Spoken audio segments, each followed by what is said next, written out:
Bacaan Injil hari ini diambil dari Injil Matius bab 23 ayat 13 sampai 22. Inilah Injil Yesus Kristus menurut Matius. Pada suatu hari, Yesus berkata kepada ahli-ahli Taurat dan orang-orang Farisi, "Celakalah kalian, hai ahli-ahli Taurat dan orang-orang Farisi, hai kalian orang-orang munafik, karena kalian menutup pintu kerajaan surga di depan orang. Sebab kalian sendiri tidak masuk, dan kalian merintangi mereka yang berusaha untuk masuk. Celakalah kalian, hai ahli-ahli Taurat dan orang-orang Farisi, hai kalian orang-orang munafik, sebab kalian menelan rumah janda-janda, sementara mengelabui indera orang dengan doa yang panjang-panjang. Sebab itu, kalian pasti akan menerima hukuman yang lebih berat.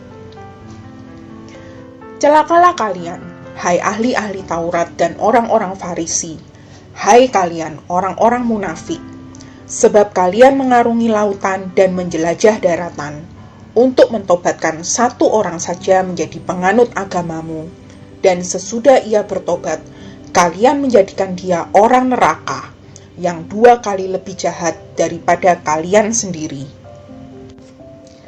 Celakalah kalian, hai pemimpin-pemimpin buta, yang berkata, bila bersumpah demi bait suci, sumpah itu tidak sah, tetapi bersumpah demi emas bait suci, sumpah itu mengikat. Hai kalian, orang-orang bodoh dan orang-orang buta, manakah yang lebih penting, emas atau bait suci yang menguduskan emas itu? Dan kalian berkata, bila bersumpah demi mezbah, sumpah itu tidak sah, tetapi bersumpah demi persembahan yang ada di atasnya, sumpah itu mengikat. Hai kalian orang-orang buta, manakah yang lebih penting, persembahan atau mezbah yang menguduskan persembahan itu? Karena itu, barang siapa bersumpah demi mezbah, ia bersumpah demi mezbah dan juga demi segala sesuatu yang terletak di atasnya. Dan barang siapa bersumpah demi bait suci, ia bersumpah demi bait suci dan juga demi dia yang diam di situ. Dan barang siapa bersumpah demi surga, ia bersumpah demi tahta Allah dan juga demi dia yang bersemayam di atasnya." Demikianlah sabda Tuhan. Pendengar Fresh Juice yang dikasihi Tuhan, membaca Injil hari ini, saya merasa Tuhan Yesus sedang gregetan. Banyak sekali kata-kata celaka yang diucapkannya. Kita mengenal Tuhan Yesus sebagai pribadi yang lemah lembut, penuh kasih sayang, dan merangkul tanpa menghakimi. Nah, kalau sampai dalam situasi ini Tuhan Yesus mengeluarkan kata-kata peringatan keras, saya rasa sih orang Farisi dan ahli Taurat yang kena tegur ini sudah terlalu. Dalam kehidupan sehari-hari, kalau kita mendapat teguran keras seperti ini, mungkin tidak mudah bagi kita untuk menerimanya ya. Kena mental kalau kata anak sekarang. Kenapa sih nggak bisa pakai kata-kata yang lebih membangun? Kenapa sih nggak mikirin perasaanku? Teman-teman, hari ini saya ingin berbagi sebuah peristiwa dalam hidup saya yang mungkin bisa memberi kita sudut pandang atau POV yang berbeda tentang teguran keras. Beberapa tahun lalu, kantor saya kebakaran. Alarm kebakaran berbunyi, namun kami yang berlokasi di lantai 3 masih mengabaikannya. Kami kira, itu alarmnya lagi error.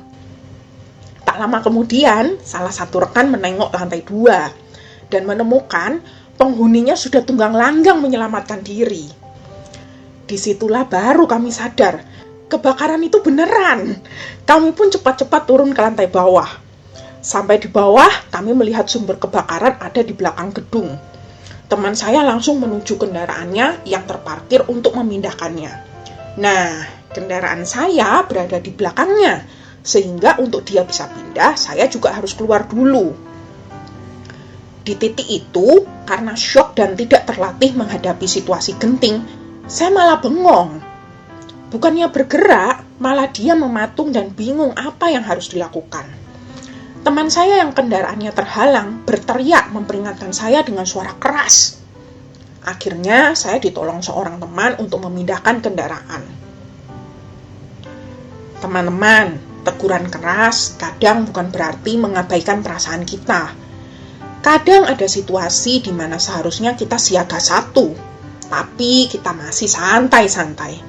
Seperti cerita saya tadi, seandainya situasi tidak genting, tentu teman saya tidak perlu berteriak pada saya. Sudah tidak ada waktu lagi bagi teman saya untuk menjelaskan pelan-pelan. Bisa-bisa malah kendaraan kami berdua ikut terbakar. Prioritas dia saat itu tentunya adalah keselamatan kami bersama. Tuhan Yesus memperingatkan orang Farisi dan ahli Taurat dengan keras, bisa jadi karena hal yang sama. Orang yang dihormati dan punya posisi tinggi dalam masyarakat, mungkin tidak ada orang yang berani menegurnya. Padahal apa yang mereka lakukan sudah ditaraf menyesatkan orang lain, di mana itu adalah suatu dosa besar yang akan membahayakan keselamatan jiwa mereka sendiri.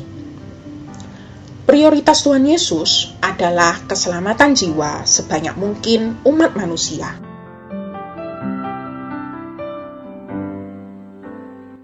Sebagai orang muda, mari kita merenung.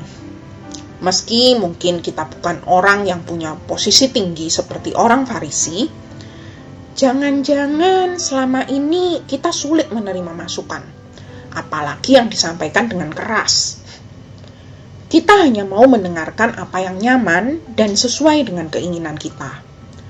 Ketika kita curhat, kadang kita sudah punya solusi sendiri dan hanya ingin mendapat dukungan atas solusi tersebut. Ketika yang kita terima berbeda, kita lalu merasa orang ini tidak satu frekuensi atau tidak sayang pada kita. Padahal bisa jadi itu adalah cara Tuhan memperingatkan kita. Contoh kasus yang sering terjadi pada anak muda nih, kalau sedang berada dalam toxic relationship. Teman-teman dan keluarga yang mencoba memperingatkan, malah dianggap menjatuhkan. Kadang juga karena merasa masih muda, ketika mendapat masukan yang baik tapi sulit dilakukan, kita jadi menunda-nunda. Misalnya, ketika orang tua mengingatkan agar lebih rajin ke gereja, kita lalu merasa, nanti-nanti aja lah, kalau sudah tua baru rajin ke gereja. Sekarang happy-happy dulu. Padahal hal yang baik kalau tidak dibiasakan dari muda akan lebih sulit dilakukan di masa tua. Saya merasa pandemi ini juga suatu bentuk peringatan Tuhan agar kita lebih memperhatikan kelestarian alam. Beberapa pakar mengaitkan pandemi dengan kerusakan alam yang membuat habitat hewan makin dekat dengan manusia dan mempermudah penyebaran virus. Karena itu, yuk teman-teman, kita lebih care dengan alam sekitar. Saat ini saya mulai dengan mengelola sampah agar tidak memenuhi TPA yang akan mencemari lingkungan. Sampah kemasan dari konsumsi saya sehari-hari, saya bersihkan dan saya kirim ke bank sampah supaya bisa didaur ulang. Masker medis pun bisa kita cuci dan keringkan, lalu dikirim ke tempat daur ulang. Di media sosial sudah banyak informasi mengenai pusat daur ulang kok, tinggal kita cari saja. Kita lakukan apa yang bisa kita lakukan. Langkah kecil, jika dilakukan beramai-ramai, akan memiliki dampak besar suatu saat kelak. Kiranya Tuhan memberkati segala niat baik kita. Amin.